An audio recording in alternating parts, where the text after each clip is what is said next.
Ils sont les tout premiers à s'investir dans la promotion de cette nouvelle danse, en pleine expansion à Cotonou et bien au-delà des frontières béninoises.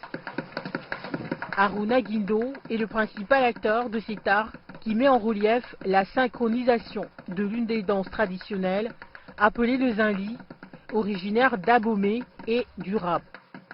On essaie de prendre des éléments esthétiques du zinli, c'est-à-dire la manière de danser du zinli et tout, la structure vraiment esthétique du zinli. Et puis on essaie d'ajouter les exécutions hip-hop, c'est-à-dire en hip-hop on a des manières de bouger, on a des manières de lire la musique qui sont un peu différentes. Et en même temps on prend aussi la musique du zinli à la base et c'est joué par un artiste hip-hop qui normalement a l'habitude de jouer des musiques hip-hop. Donc il essaie d'ajouter des motifs à lui dedans.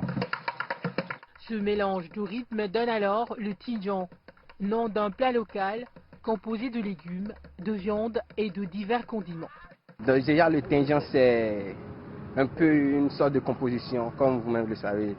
On a pris un peu de tout pour faire un mélange. Il y a le zinli et un peu d'autres danses dedans.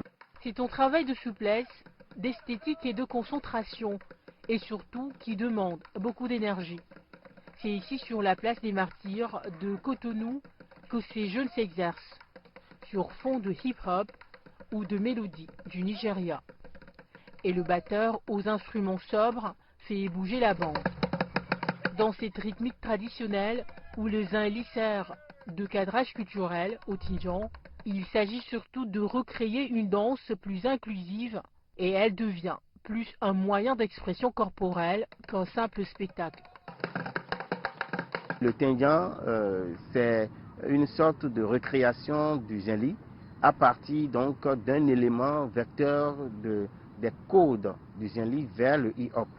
Et donc, on a senti que dans les modulations du corps, on constate qu'au niveau, par exemple, du zinli, la modulation est beaucoup plus ponctuée, harmonique, mais lorsqu'on le mixe avec des codes du hip-hop, ça devient, nous dansons tout le monde et il n'y a plus d'exclusion. Portées par la jeune génération, ces chorégraphies attirent d'autres adeptes. Même le petit Yankouba ne cache pas son envie d'imiter ses aînés. Je passais avec des amis quand nous avons découvert les grands frères. Et ce qu'ils faisaient nous a beaucoup intéressés, moi en particulier. En voyant le spectacle, j'ai aussitôt voulu m'initier à ce genre de danse. Au regard de l'engouement des jeunes pour le tidjan, la pérennisation de certaines danses traditionnelles béninoises semble menacée. Des spectacles et des communications culturelles sont à l'étude pour mieux élargir le champ d'action de cette danse au Bénin et bien au-delà.